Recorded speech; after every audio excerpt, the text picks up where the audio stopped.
The words sapphic and lesbian have a long history of being used by many women to describe their same-sex attraction.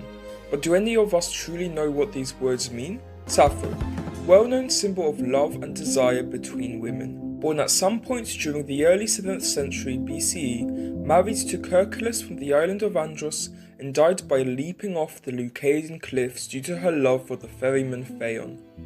An archaic Greek lyric poet, greatly admired throughout all ages for the beauty of her work and counted among the greatest of poets. She is, according to Plato, the 10th muse, the poetess to Homer's the poet, one of the nice great lyricists and ultimately unforgettable. Or so it is said. To be honest, not much is known about her life. We are left with only 3 forms of sources to work with: her testimonia, the historical context of her times, and her own poetry. The first of which contains a good amount of inaccuracies, and the last of which has been generally lost throughout the ages. But they do tell us some things.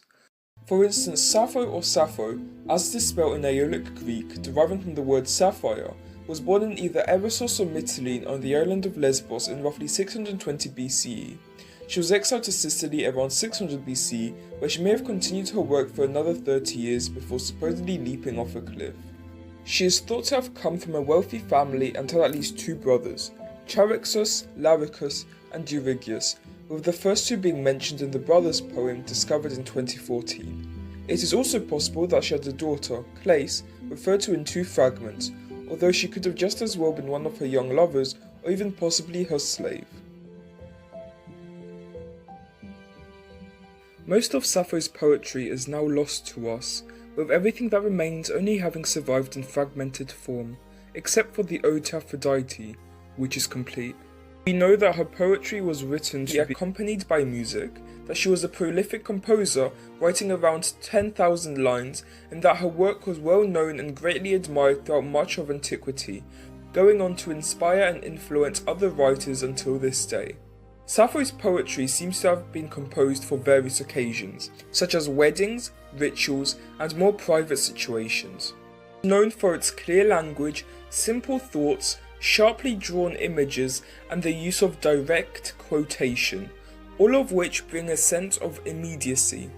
Traditional modern literary critics of Sappho's poetry have tended to see her work as a vivid, skilled, and yet spontaneous and naive expression of emotion. However, a school of more recent critics argues that Sappho's poetry actually displays a sophisticated use of traditional Greek rhetorical genres, making her work seem spontaneous, whilst actually being very crafted.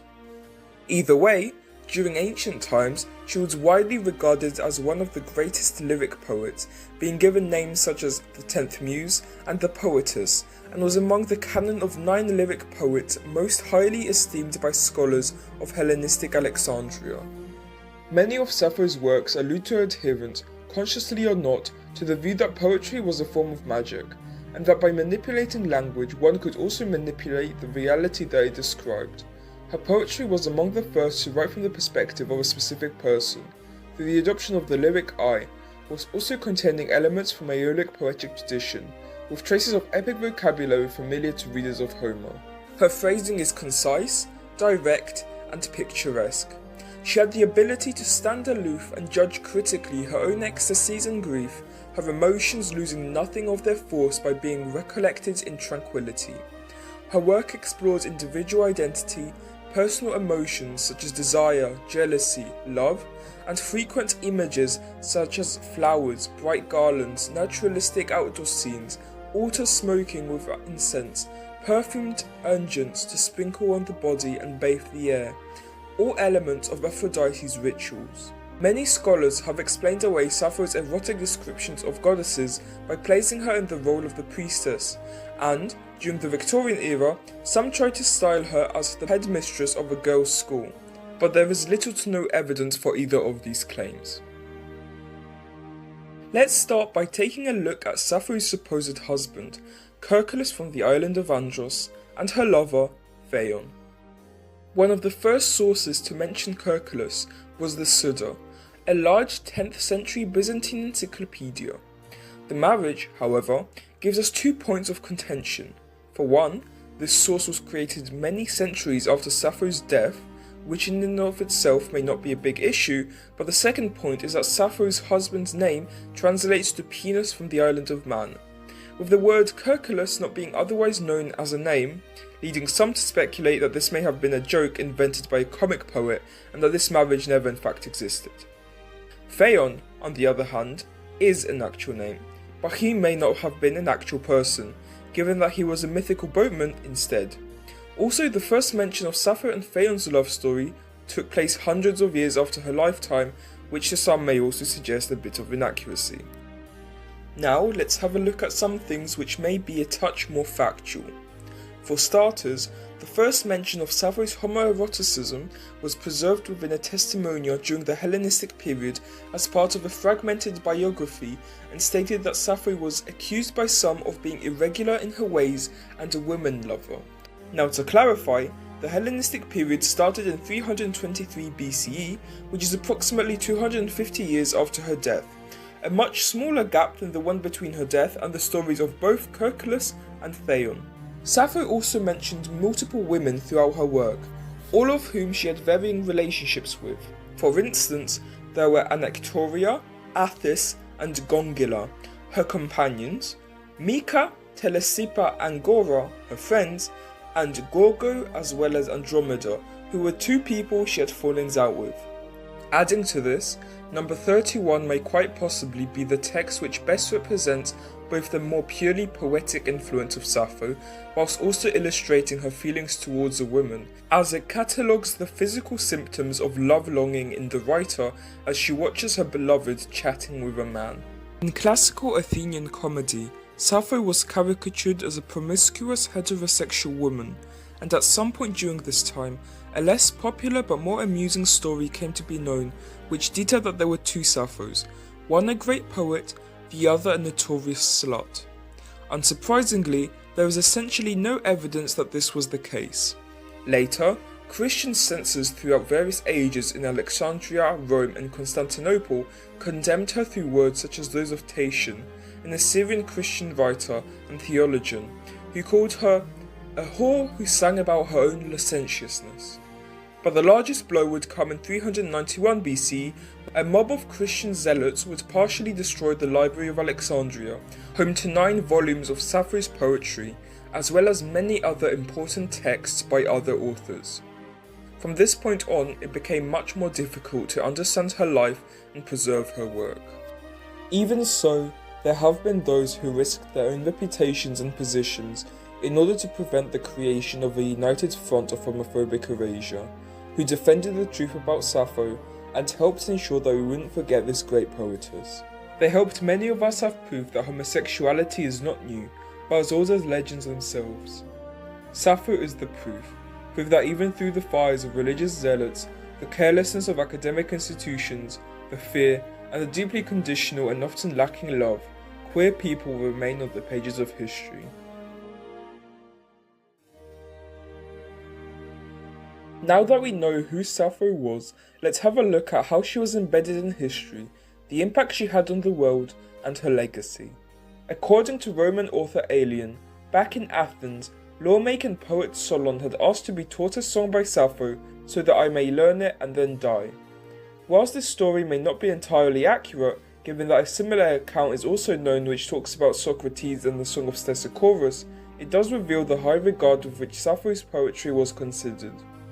She was the most commonly depicted poet on 6th and 5th century Attic red figure vase paintings, and was shown on coins from Mytilene and Lesbos from the 1st to 3rd centuries Common Era.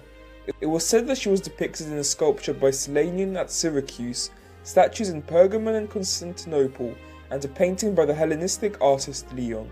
Even Plato and Horace spoke of her, the former having said, "Some say the Muses are 9. How careless!